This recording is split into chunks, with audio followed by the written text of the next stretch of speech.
So in setting your goals, be smart, be specific, measurable, attainable, relevant, and time-bound. So we kind of referred to that earlier. So next slide. This is where we kind of get into the meat of the matter of saying, how do you take that goal and then whittle it down Make to it real. Right. What does that mean? Yeah. What does that mean in terms of actionable items? So let's say, for example, and I always, it's like when you're doing a cost estimate for, sellers or buyers, you always estimate high for your expenses, low for your activity, and that way, hopefully you'll be happy with the outcome, okay? Pleasantly surprised.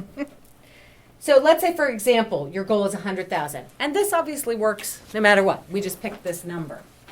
Know your average sales price. So, for example, and some people will say, well, I don't have enough business to know what my average sales price is. Well, if you know that your target area is Vienna, If you know the office. if you know the office Right. average, if you Right. know, right. So, but if you have a history, Right.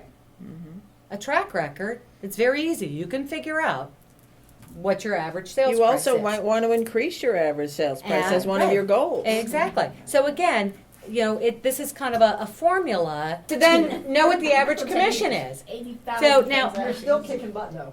Notice I didn't put 3% up here. Right.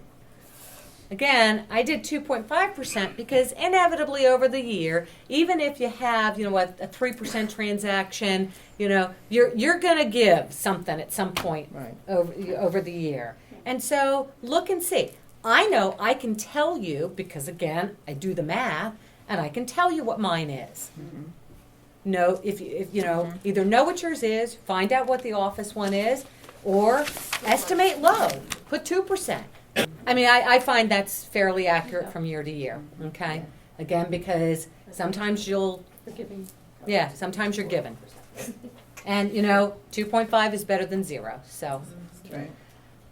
Okay, then from there you can calculate what your commission would be. Obviously I don't know what you guys' commission is, but you know what your commission cut is.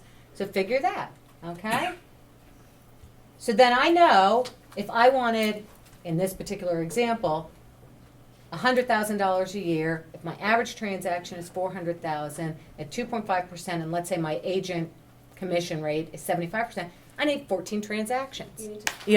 That's your gross, Right. okay? So remember, you have expenses. That's right. And if 'Cause you've been in you business don't- even 1 year, you know pretty Exactly. much what your expenses are. Right, and taxes. But, again, most people work off of the gross, How do you eat an elephant? Right. One bite at a time. So on those 14 transactions, obviously, I mean, it'd be great if you had them all at once. You'd be utterly exhausted. But, the thought is, again, 14 transactions over the course of a year, you're looking at a little over one transaction a month, okay? And I That's used not- to approach it more from the number of transactions myself because my average sales price was always about the same because I worked in the same area all the time. So mine was just to increase the number of transactions. Right, right.